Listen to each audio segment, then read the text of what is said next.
This was an assessment mission, a triage, if you will. We wanted to go down and explain to the people what's happening with their homes and try and offer the ability to build a more durable home.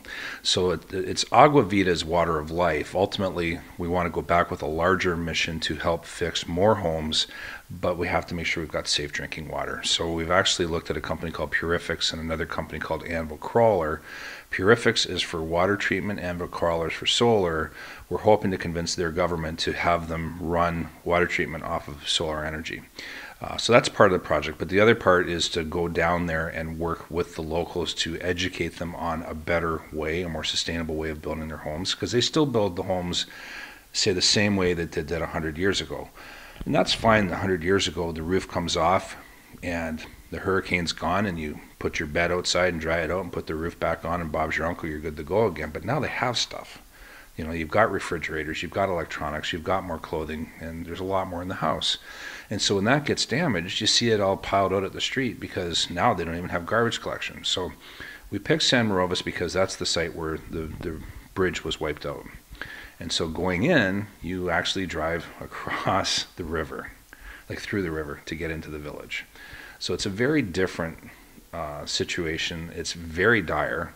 And, you know, we had to make sure that people knew we're not from FEMA because they're very unhappy with FEMA. The one house we condemned when we were down there, the roof had caved in. It was completely infiltrated with mold, like very deadly. And they had just got their FEMA sticker to say that they could put the blue tarp on the house. It's like, well, what's the point of that? This house needs to be torn apart, down to the wood, and rebuilt. So now they don't want to rebuild because they have to wait until FEMA comes back, a different guy from FEMA comes back to say that, yes, you're entitled to insurance. So these people are living in very destitute conditions because they're afraid to fix it before FEMA comes back. It's really sad. And so we did a triage with them, and then we did a training session, the three of us, on Friday afternoon. And we spent half an hour on mold and mold remediation. And Scott's, that's his really major area of expertise. I know quite about it as well. And then we talked to them about avoiding malaria because they had standing water that was full of mosquitoes. Like, you got to get rid of this. And we talked about how to set up a recycling program because the garbage isn't getting picked up, but you've got food particles or organics right out at the street, and they were starting to get rats, so we don't want them dying from cholera. So, like, there's major diseases that they're exposed to that we're trying to teach them to avoid, and at the same time build a more resilient community. The Project Hope is not just to bringing hope, of course, to locals and people that live in Puerto Rico. The project itself is to bringing back beliefs, bringing back the feelings of security, which is they lost it there since the day after Hurricane Maria passed through.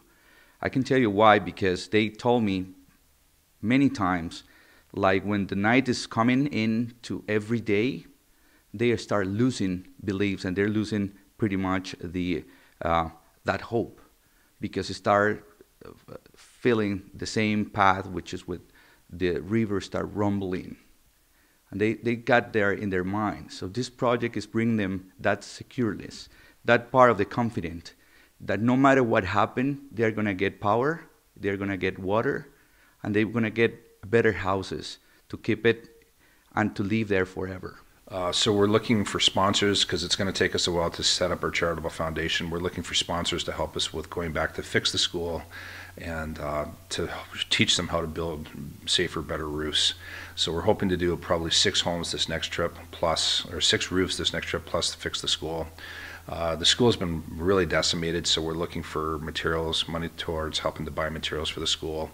And then we're asking them to look at changing their curriculum or adding to their curriculum to add some renewables. And we're going to teach them with our building science experts how to teach these kids how to build better buildings and how to do recycling programs and composting and looking at renewables so that they understand renewable energy is part of their future, how to actually run the stuff.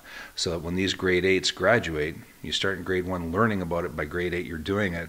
When they graduate, they're able to be ready to go to college or university and be really in line to get better jobs, because that's the future, what's going to happen down there.